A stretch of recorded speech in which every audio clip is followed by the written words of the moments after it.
Have you ever sent an email and not got a response? Or maybe you've briefed your team and you can tell by the look on their faces they don't really understand what you're talking about. Or perhaps you've asked an individual to go and do something and in fact they've gone and done something totally different because they've misunderstood what you were saying to them. In all those cases, it's due to ineffective communication. The chances are is because you haven't adhered to all the basic principles of good communication. There are 7 C's of effective communication, 7 principles that we should make sure all of our communication adheres to. Whether it's over the phone, whether it's by email, whether it's in person, we should be able to tick these 7 boxes to make our communication as effective as it possibly can be. Even though I've been working in this field for over 20 years, I still come back to these 7 C's of communication for everything important. I still work through each of these in turn to make sure my communication is adhering to them. So I'm going to take you through these one by one now to make sure all of your future communication can tick those 7 key boxes, and it will really transform the way you communicate with other people. The first key principle of communication is to be clear. To be crystal clear on exactly what you're trying to say, so there's no room for ambiguity, no room for uncertainty amongst your audience. It's easy to be unclear, it's easy to let that creep into our communication. It might be in our written communication. I love this example on the screen right now. Children cook and serve their parents. Now there's one way we can interpret that which is rather grotesque, or we can interpret it in the way that it was intended. Had we just made sure it was written more clearly, we could have made sure our audience understood exactly what we were trying to say, and that this was in fact a really positive headline rather than a really grotesque headline. We can also be clear in when we're verbalizing things to people and make sure we use the sort of language that people are going to understand, so that again there can be no misunderstanding. An easy way to make sure that we're being clear in what we're saying is to sense check it with somebody else. Get somebody to have a read over your email. Get somebody to read over your report. Does it make sense? Is it clear? Could it be open to misinterpretation? And if it can, we need to go back. We need to rethink our words. We need to rethink our language to make sure it is as clear as possible for our audience.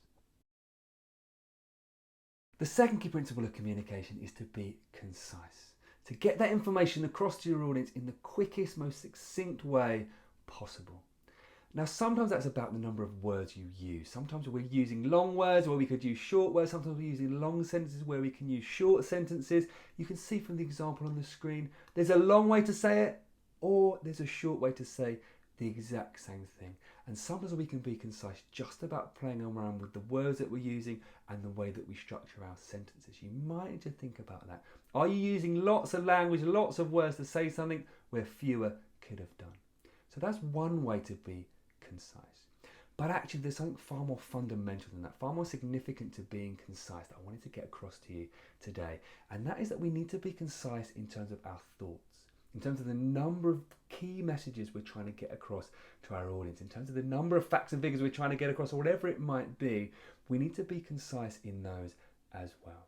So what do I mean by that? Well, often when we sit down to write an email, for example, to write a report or whatever it might be, we start going straight away. We go in there, we're starting typing away, everything we think we're getting down on paper or an email, and we're writing away. And in the end, our emails can get really long and really quite unwieldy. We're probably trying to convey too much in that. We're probably trying to get across 5, 6, 7, 8 key points, and then just whatever order they come into our brain. However, if we started off with a bit of planning, if we really thought about what are the 3 or 4 really key points that we're trying to make here, then by nature, we're going to be shorter than if we're trying to get across 8 or 9 key points.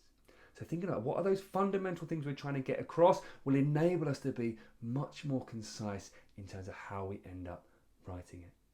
So next time you're going to communicate something, sit down with you and think about what are those really fundamental messages. You don't need to tell people everything all the time.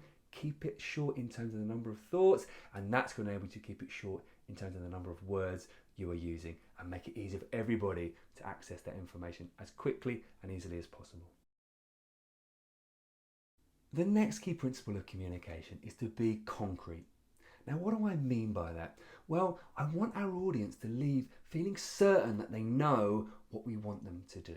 They're clear about what that call to action is. They're not left thinking, oh, well, I know all the information that they've told me, but I'm not too sure what to do next.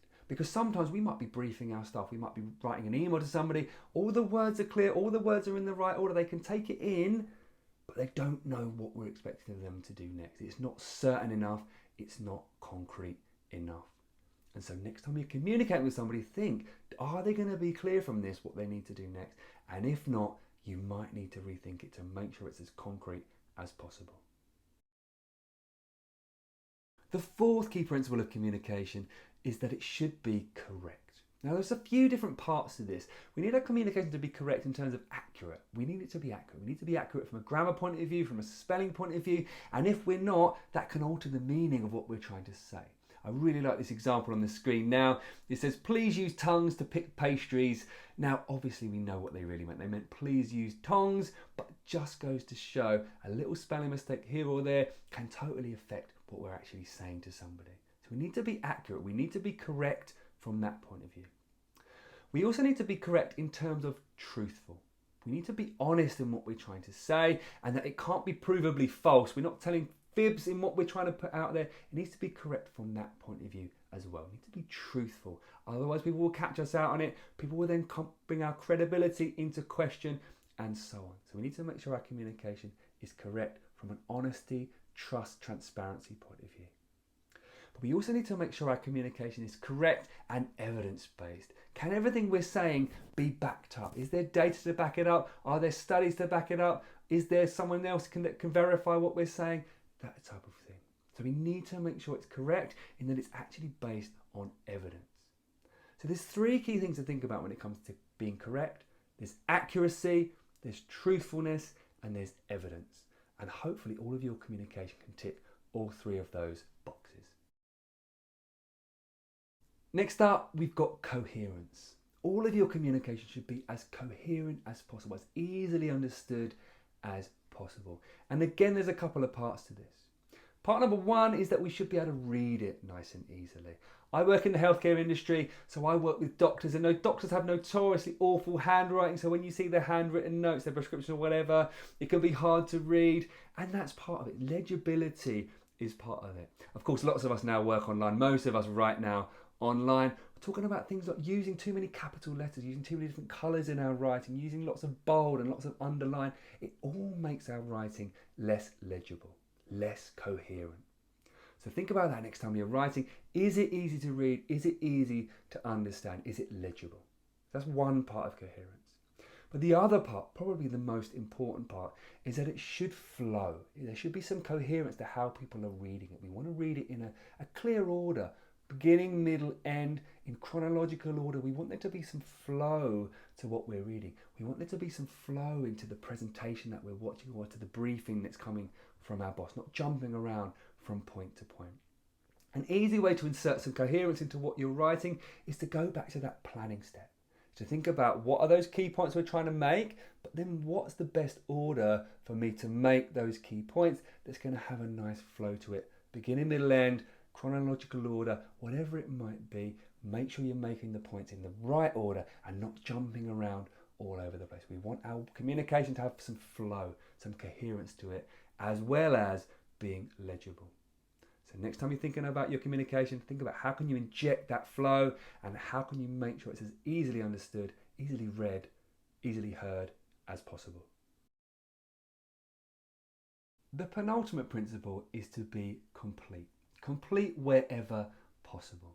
So what do I mean by that? Well, let's take emails for example. The chances are when you're writing an email to somebody, 9 times out of 10, 99 times out of 100, we're writing to ask for something. We're writing to ask somebody to do something for us.